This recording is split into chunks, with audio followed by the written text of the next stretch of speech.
If you are really thirsty, how much would you pay for a glass of water? $2, $5, or maybe even more? How much should we spend to make sure that the water is safe to drink?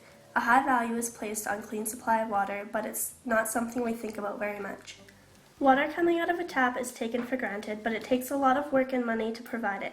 If the water entering a treatment plant is clean as possible, then it will be less expensive to treat in order to make it safe to drink.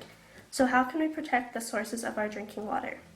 A lot of Saskatchewan's water supplies come from the Western Mountains, where melting snow and ice feed rivers like North and South Saskatchewan. As well, groundwater, some of it thousands of years old, is pumped to the surface. Both the river water and the groundwater are part of watersheds, large areas of land that drain towards low places like a river or a lake. Watersheds are the source of our drinking water. Grasslands, along with cropland, towns, and cities, are parts of watersheds. Some parts don't contribute to our water quality. The hard surfaces in cities cause water to run off the land quickly, carrying oil, lawn fertilizers, and litter. Annual cropland may add fertilizer and pesticide residues and eroded soil to run off water. Native grasslands, on the other hand, provide us with very important water protection services without an input of expensive machinery or energy. These grasslands, along with the moist riparian areas that form green ribbons along rivers or wrap around wetlands, help purify and store water as well as reduce flood damage. Prairie wool, that's what settlers called the grasslands that carpeted the prairie before agriculture changed the landscape. It provided food for their cattle and sheep. Prairie grasses are tough native plants able to take long spells of drought, yet ready in an instant to take advantage of any moisture. They flourish the prairie, some with short roots near the surface to suck up any rainfall. Others with long roots reaching for moisture deep in the ground. The grasses of the prairie will protect the soil from erosion. Imagine a raindrop hurtling towards bare ground. Upon impact, the raindrop forms a hard-bottomed crater in the soil and sends a spray of fine soil particles into the air, which fall into new positions. If there is any slope, then those particles shift downhill, causing erosion. A very heavy rainstorm can disturb as much as 225 tons of soil per hectare, some of which may end up as sediments in rivers and creeks. These fine sediments can absorb nutrients and chemicals that have a very negative impact on water quality. Imagine another raindrop hurtling towards the ground covered with native prairie grasses.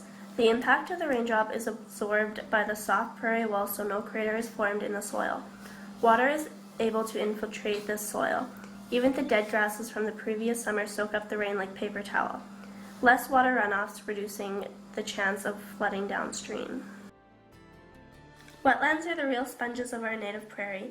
Many of them are thousands of years old. Giant chunks of ice from melting glaciers became covered in sand and gravel and took years to melt. Left behind were holes, potholes that became the sloughs and ponds that dot the prairies. Wetlands are filled with aquatic plants like pondweeds and duckweed, and emergent plants like cattails and sedges.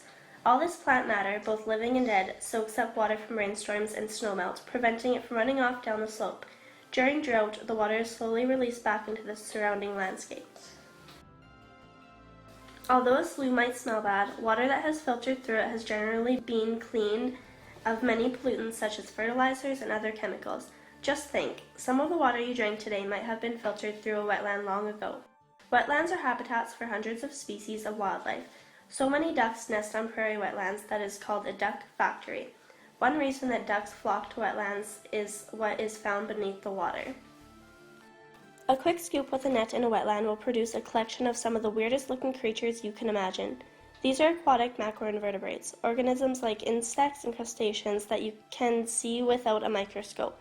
They are a very important part of many food chains. Ducks depend on them for protein, especially during the nesting season.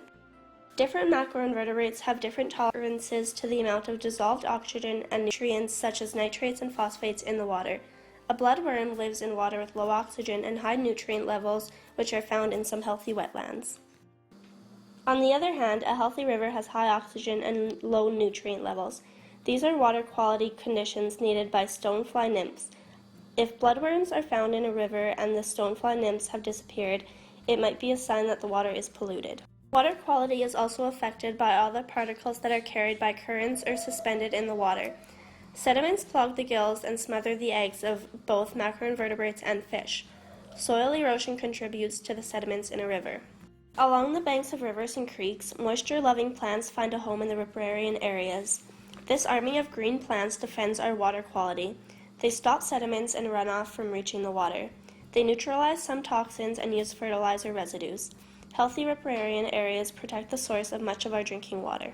We have lost close to 80% of the original native prairie in Saskatchewan. Great herds of bison are gone. These grazers kept the prairie well healthy by providing just the right amount of disturbance to the grasses. The bison grazed intensely, removing plant matter that would have smothered the grasses over time. Then they moved on, leaving piles of dung behind for fertilizer. Without grazing, much of our native prairie cannot remain healthy. When it's not healthy, it cannot provide us with ecological services such as water purification, water storage, and flood control. Although there are more bison on the prairie today than there were 100 years ago, most of the grazers are now cattle. Grazing has to be done right, so range managers take care of many of our grasslands. Some range managers work for the government, but most are ranchers.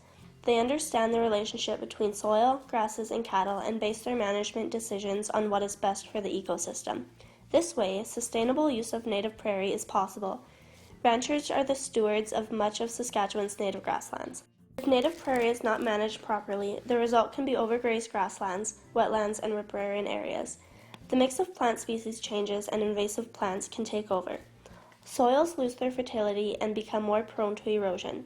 Water quality can be affected. When drought strikes, the land has less ability to protect itself. That's why range managers focus on the soil and plants, not the cattle. After all, if the grasslands are healthy and productive, then cattle will be healthy and productive. Grazing systems are developed that alternate periods of grazing with periods of non-use in different parts of the pasture. Each system is customized to fit a particular location. Range managers need to know how the water cycle works as water travels through soils, grasses, and cattle.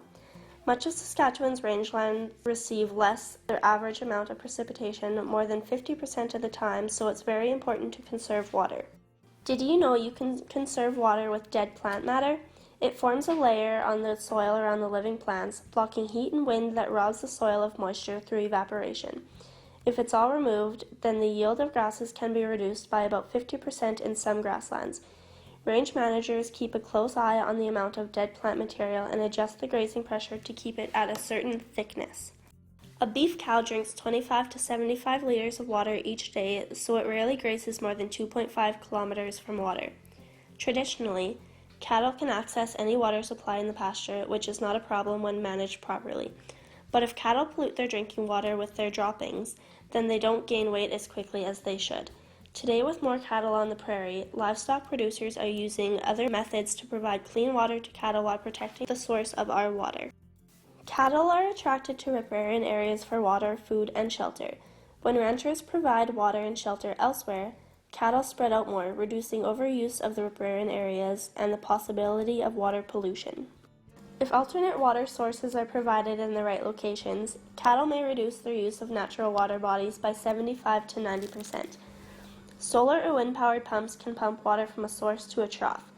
Pasture pipelines can bring clean water from several kilometers away.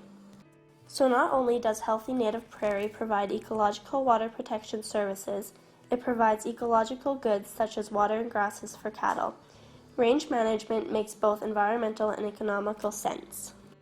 So next time you drink a glass of water, think about the prairie in Saskatchewan watersheds, where cattle graze the prairie well, keeping it healthy and able to protect the sources of our water.